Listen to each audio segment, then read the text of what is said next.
Welcome back to my channel where we help you make money from the crypto markets. And today is part 3 of a 10-part series on Bitcoin. So we can see what's very highly likely to occur over the coming months and in 2023. So in the last part, we focused on time targets and we said the typical next major high is going to be between April and June, July, or the beginning of July, thereabouts. But today we're going to focus on price targets. Now, with markets, it's all driven by fear and greed, human psychology, crowd psychology. And one of the best ways of really analyzing that is Elliott wave theory.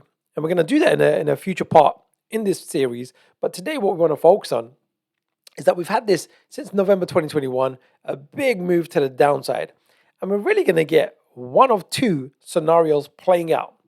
It's either going to be that we're only going to get some type of three-wave correction before we continue to the downside, or we're going to end up making a whole new bull trend where this new high or the former high is exceeded.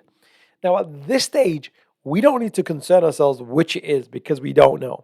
But what we can do in either case is what is the minimum expectations in either case. And it's to go with the first case. What if we're only making some type of three-wave correction? What is Bitcoin's price likely to be? And one of the most powerful ways of doing that is using something called Fibonacci price retracements. It's the typical minimum area that a correction goes to, and it's really, really reliable. And we're on TradingView. We're going to use, it's called Fib retracements, literally called Fib retracements. And we're going to take the November high, so the all-time high for Bitcoin, and then the recent low, because it's likely, not confirmed yet, but likely that this low is going to hold. And if it does, it will hold for a number of months. And the price targets that you want to be aware of as a minimum with Bitcoin is that it should, with high probability, reach in the coming months $42,000 and a typical maximum of $57,000. Now, this is the case if we're only getting some type of three-wave correction. But at this stage, we can then look at the market in a bit more detail to see how is the psychology playing out. Is it very impulsive? Is it very, very aggressive? Is it similar to what we saw earlier in this bull run back in 2020? Does it have characteristics of this kind of surge? And that will give us a big clue on what's likely to happen. But right now, there's no way of really knowing that information. But we can have high confidence. And I'm going to draw a nice big pink box. This is the high probability typical minimum time and price zone.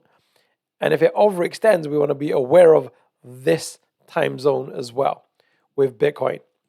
So there you have it. Now you know what to expect. Are we going to get a $42,000, $50,000, maybe even towards the $60,000 mark Bitcoin again over the coming months? Well, if this recent trend is anything to go by, because we've had this nice surge from 15,000 to 25,000, we'll probably get some type of pullback, and we're going to go into a bit of detail in this in the coming parts in this 10-part series. And we're probably going to get the next leg up that will be at least as equal as this. So that's a nice $10,000 move, but I think is likely to be bigger. So make sure you are taking advantage of my free Bitcoin membership area. We do a timely report when there's new information on Bitcoin. You can get access to this. It's free. Make sure you're really seeing this because we're pretty much getting pinpoint accuracy with Bitcoin because it's relatively predictable when you know what you're looking for. And some of those things we're breaking down in this 10-part series.